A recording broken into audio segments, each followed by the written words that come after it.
Tell him I got the juice. Going to the dark triad. So you also mentioned before about the idea of people who use sort of manipulative ideas in order for short-term mating. I'm telling you, a lot of women are very interested in this idea. Yeah. So guys who we've looked at tactics that are effective in short-term mating, and one of the most ineffective tactics for guys is to go up to a woman and say, "Hi, I find you attractive. Let's have." Although for women, that's a very effective tactic. If a woman's looking for a short-term, that's probably the most. You and I would have no idea about that, but yes, I'm sure that would be very effective. Yeah. And so what guys do is they give off signals of a long-term interest. Hey, look how similar we are. We share all these interests, our values, our politics, our worldviews, our religious orientations. And so, boy, I find you so fascinating. We really should have a deeper conversation about these issues. Dr. Buss, you're giving up the game. Dr. Buss, you're telling you're snitching on all of us, Dr. Buss. Keep going. So again, he's like, yo, the dark triad, in order to get the game, run game, move forward in the game, you got guys who, again, according to statistics as he reads and study, the least ineffective way to achieve the short-term relationship perspective, as he just alluded to that we reacted, the least effective way is to walk up to a girl and say, hey, you're attractive, want to have sex. It's most effective for the women, least effective for the men. So he's like, yo, men need to pretend as if they're going for the long term. Hey, look at what matches, look at how we're moving, we're connecting so well. And you want to perceive in the same way you're deceiving, right? So you want to perceive as if you are going for a long term, just for her to come aboard, get what you want, and then you go, right? That's exactly what it is. This sounds very familiar. I'm sure if you've never even looked at evolutionary psychology, you can grasp what is being said here. Okay. So that's the perspective. That's the agenda. That's where you're going with this, and how often a lot of guys move in this. Go ahead. So men use long-term tactics, signal long-term interest for short-term gain, short-term sex, and they do it sometimes deceptively, and sometimes deceptively. Let's just talk about how it's probably all the time, but go for it. Women over time learn to detect when it is deceptive and when it's not. But for younger women and who are less experienced on the mating market, these tactics sometimes work. Are these things? Okay. So he basically just explained the dark triad there, right? And that is exactly what, again, bad boys rewarded, good guys, this, that, and the third, right? So even in that same direction, the bad boy would find himself spitting the same type of long-term analogy that maybe the good guy would, except the bad guy, or the bad boy, right, quote unquote, is moving with a more, and he's going to give a description of who this is. We're going to go to another video where he's going to kind of give a description of the bad boy. What does he look like? What does he do? And it's very interesting. But he's going to be more narcissistic, false confidence, these types of things to kind of appeal himself to the girl, to then get her. And then again, we come back to the same perspective of short term. We're going to perceive and deceive as if we're really moving about this long term. But once I get everything I want, I'm out of there. Right. Again, a huge problem.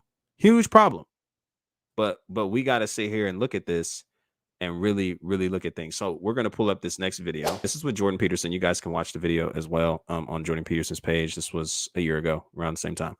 But he's about to explain the dark triad again that we just reacted to in the last podcast. He's going to give some descriptions behind who this dark triad guy looks like. That, again, is equivalent to the bad boy that everybody is kind of thinking of when we have this description of, hey, nice guys finish last. The good guy is always trashed, and the bad boy's rewarded. Everybody what the dark triad is first, so that we're all on the same page. Yeah. So the dark triad, I think this was originally named by one of your Canadian psychology colleagues, Del Paula, at the UBC. And the dark triad originally was three triad, but it's narcissism, Machiavellianism, and psychopathy. So narcissism, psychopathy. I can't even say the middle one, but narcissism is all I needed to hear. Narcissism and psychopathy. Where narcissism is typically marked by a sense of grandiosity, a sense of entitlement. They think they're the most intelligent, the smartest, the most attractive, the most charming, the most skilled, etc. Or in the words of one of my former graduate students, they think they're hot, but they're not. They think they're hot, but they're not. And I think there's a way in which people do have the ability to assess whether that high self-esteem is warranted or not. Because we have even words in our language for things like arrogant, that kind of connote someone who is thinks that they're more beautiful and more intelligent and more capable than they actually are. Okay, so it's a facade. You're more than you're appearing to be more than you really are. And this kind of also goes into the conversation of status. You hear a lot of conversations today where guys are simply telling other guys, hey, yeah, you need to get your money right, your gains right. You need to go and increase your body count, as Myron of Fresh and Fit and others would suggest to you, in order to become, this type of high value man, right? And so everybody is kind of on this hype train of building up your status, building up your status, building up your status. And what does that look like to build up your status in order to attract this woman that you've always wanted? And basically saying, hey, you got to become this dark triad in order to get her. So this good guy stuff, this kindness, this compassionate, this nice guy, all this kind of stuff, like, bro, not only are you, again, from a red pill perspective, not only are you already conditioned for that, but it's like you're wasting your time if you're just continuing to walk in that. You just need to acclimate to the times, and you need to just go ahead and switch over to become this dark triad dirtbag, and you'll get her, right? So this is kind of, and then in that previous podcast that we reacted to, they get into the whole like status, how easy it is to deceptively show somebody that you have status. You can get on social media and buy blue checks and all this kind of stuff, because status, again, is what they're portraying. Hey, women look for this.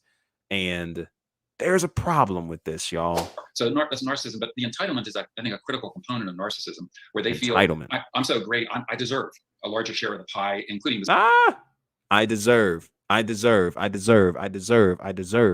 such a high usage of a message today. You deserve everything. You deserve it. You deserve it. You deserve it. Cap. Sexual pie, when we get to the issue of sexual conflict and sexual coercion. Machiavellianism, that stems from the Prince of, I can't remember how many hundreds of years ago that was written, but it's basically people who pursue an exploitative social strategy. So they are, when we were talking about reciprocity earlier, they will feign reciprocity, feign being good reciprocators, but then they will cheat. And so so he's like, they will portray that, but then they'll cheat. Right, they'll just end up turning on you. They're the liars, the cheaters. Right. So if the patriarchy was based on exploitative power, then dark triad personality traits would be adaptively and practically useful and desirable.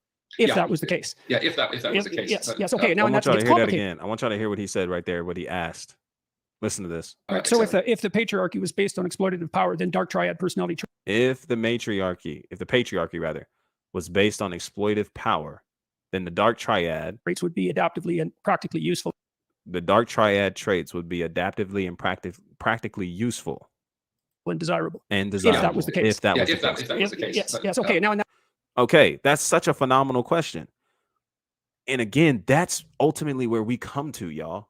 So like this idea that bad boys get rewarded. Well, first we have to be willing to identify who is this bad guy? Who is he? What does he do?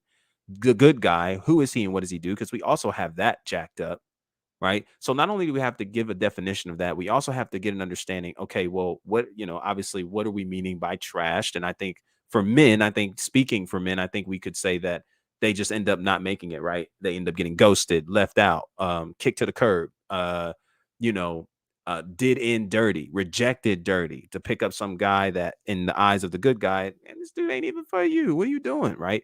And so then you have the bad boys who are, quote unquote, getting rewarded. And if I will speak from my understanding of that, of course, on both ends, the good guy and now the bad boy, it seems as if this reward is, you're going to get the attention, you're going to get the sex, you're going to get all these different things that we seemingly, at least from the people that are using this often, that seems to be what you're looking for. So you're saying, hey, I need to be a good guy in order to get that. And now you're saying, well, no, I guess I don't get it there. So I need to be the bad guy to get that. And we have the perception, the end goal, the purpose of what it means to be a good man, good person, individual. We have that jacked up because we think that the proof of it is the reward, right? And again, the reward being the physical intimacy, whatever the case is, and that. And also you have to consider, okay, well, is that even a reward? Because a lot of these younger women, okay, who find themselves getting into relationships with this bad boy, just get on TikTok for a while and scroll. They'll tell you it was a toxic relationship, wasn't healthy, and they got damaged, or they were already damaged from a previous relationship that looked like that, and so they tried it again. And all we're doing is carrying these negative patterns that actually aren't giving you the rewards that you want, man. This stuff is so much deeper than just the surface, y'all. Like when you have physical intimacy and intercourse with somebody, you're not just trading fluids, yo. Like there's spiritual influences and connections that are taking place in that moment. Right. So again, when we look at that and we're telling ourselves, hey, so the reward of being a good guy is to get the attention, to get the girl, you know what I'm saying, to have her in my life and all this kind of stuff. Like the purpose of it isn't even to be that, or isn't even to have that. Right. Because all it takes is for you to not get that, for you to switch, like so many guys are doing. So the purpose is because this is just who I'm called to be. Right. So if I'm making it an emphasis to continue living by some kind of metric and message that nice guys finish last, so I don't need to be a nice guy, I need to be a dirt bag. And by way of being a dirt bag, I need to involve myself in this dark triad to appear as something I'm not and sacrifice my soul for status in order to get this girl, in order to have this girl in my life, in order to say that I get hoes. Are we serious? Right. And again, I'm speaking with that little twang. But I want you to hear me, man, because again, I do think that there's room at this conversation to understand where guys are coming from and how you even got here, right? Because I'm gonna be honest, man, because I don't even think a lot of guys want to move at that space, but they almost feel like there's no hope because I've tried that whole good guy thing and I keep getting did in and I'm tired of getting did in. And a lot of that is the perception, man, that we talk about a lot over here. A lot of it is the perception.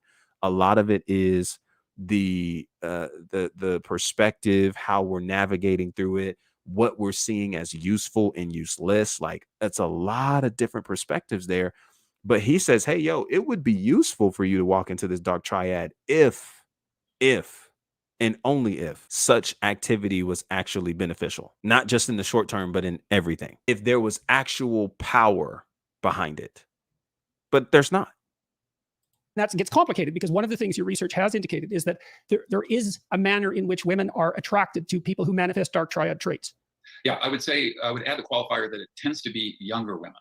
So teenagers or women in their early 20s. And this is kind of what we were mentioning earlier, right? So we were ahead of ourselves, but here's where he mentions younger women, teenagers, early 20s. This is where it happens. Women, as they mature and get more experience on the mating market, tend to be less attracted to these dark triad characters. Okay, so here's a hypothesis. It's not that easy to distinguish the willingness to use casual power and control from competence when you're not very experienced. And so the dark triad types can feign status-related competence, and they can ensnare naive women.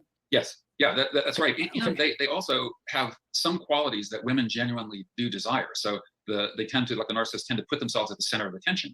And one of the things we know about status hierarchies is that the attention structure is very important. That is, the high status people tend to be those to whom the most people pay the most attention. And so women are drawn.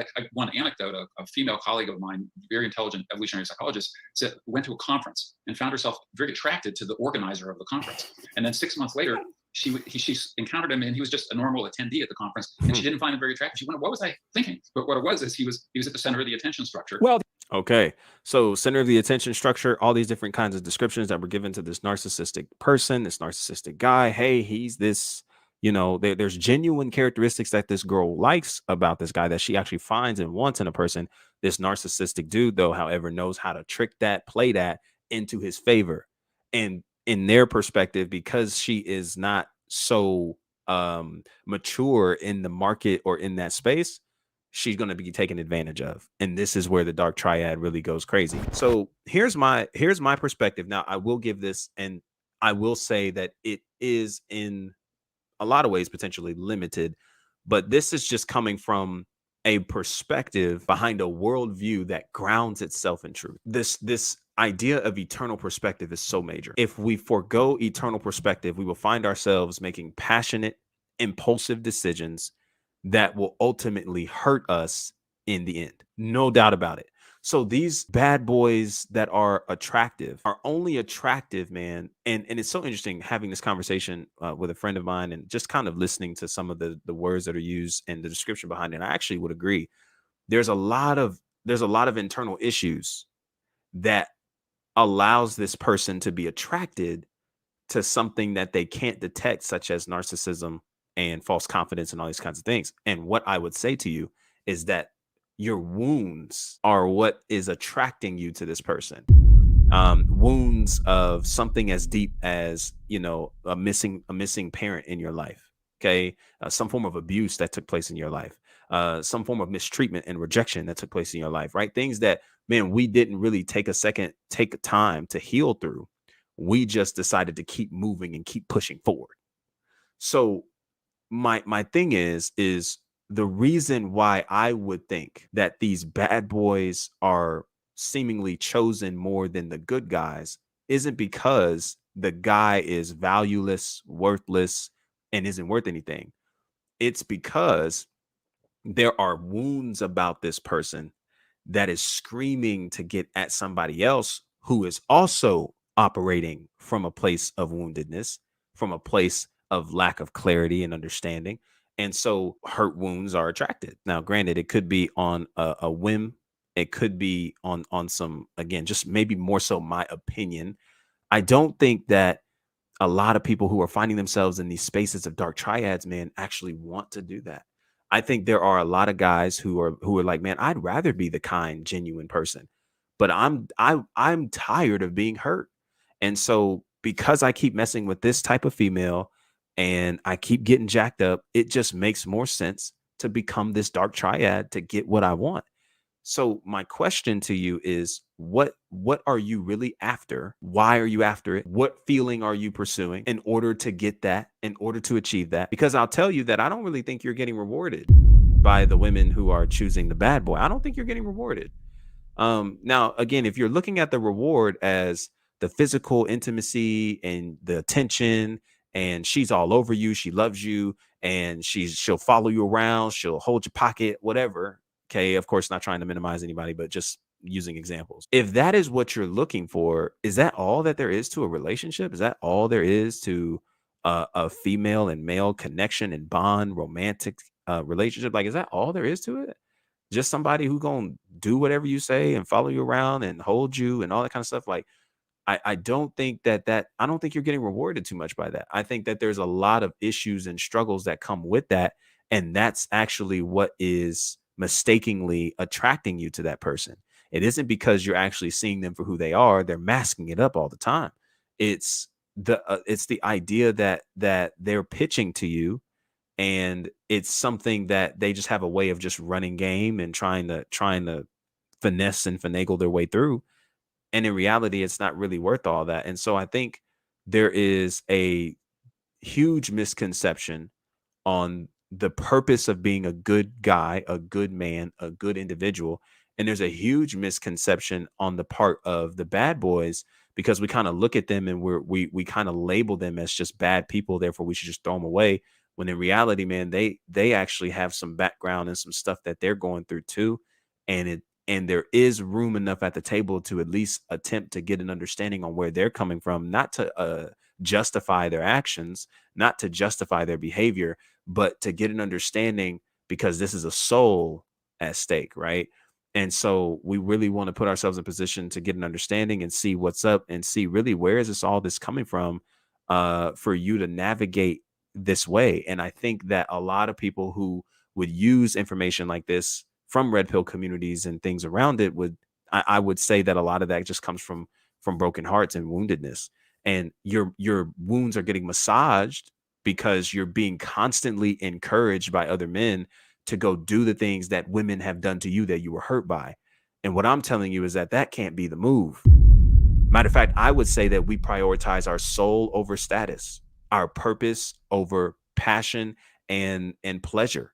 That we would choose to not allow the statistics that are given to us can be great for our knowledge, no doubt about it. I enjoy listening to things like this and hearing the statistics that people are finding about other people and their behaviors. but the statistics can't be the point of reference that you rest on that then tells you, okay, so then because the statistics raise like this, I just need to go move like that then. Because now we're just allowing statistics to determine our character. So we're still lost because we don't really know who we are, whose we are, and the value that's possessed on our lives. Right. So no matter how many bad boys are on this earth, and no matter how many of them are seemingly attracting to women, or no matter how much of that happens, it doesn't mean that I have to then become that in order to get it. Because when we really look at the game for what it is, y'all, I want y'all to really think about it, man. Like this life that we live, we're all going to put the pieces back in the box. So you aren't going to be remembered, you know, some generations later, maybe even 2-3 generations later after you're gone. And we're all going to put the pieces back in the box. And to fight over having status earthly is very concerning, because there's a very limited worldview and perspective, animalistic support behind such a worldview that tells you, hey, you want to focus on just building your earthly status so you can pull as many women as you can get. And the way that you're going to get this earthly status is by becoming this dark triad bad boy. It's a reason why it's dark, because there's dark, heavy, not positive spiritual influences that are behind that and are trying to feed that to you as something that's appetizing. And again, I don't want to dismiss the pain that men and many men have endured by way of being a good guy. Maybe she did not treat you as you thought you should be treated, or as your responses. Man, it can be understood. I just think that when we zoom out and we look at this game of life that we're in, we look at this life that we're living, we look at everything that we're trying to gain status about under the sun. I'm a believer that there's life after this, and proof of that is an empty tomb. The tomb that Jesus of Nazareth, who is the Christ, resurrected from.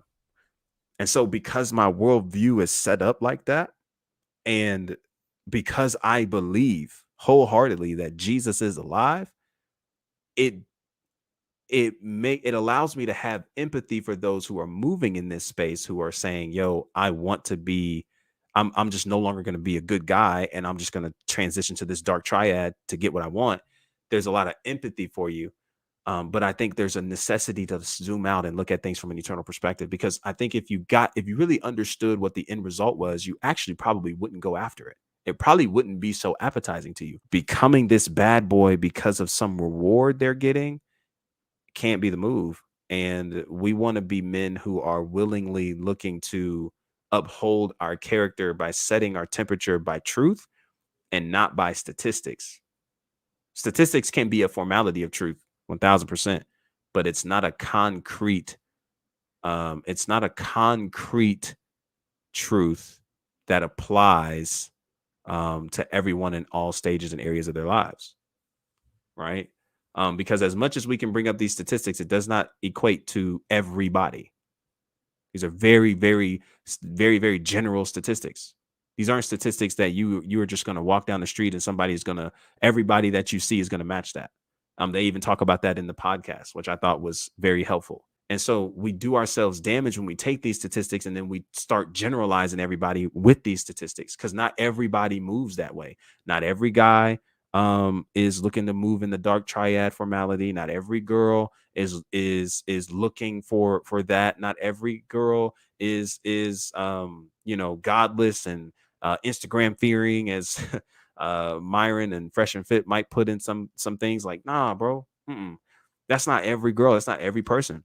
And we do ourselves such a disservice by generalizing everybody. So I'm telling you, man, it is important that we look at things from an eternal perspective. If we're going to look at things from an eternal perspective, we'll actually see that the short-term mating, the short-term strategies don't work. This clip is from one of my recent YouTube live streams. You can come over and check out when we go live, typically once a week. Find your boy, subscribe, turn on the post notifications so you don't miss when we're going live and all that we've got going on over on this channel. All right, peace.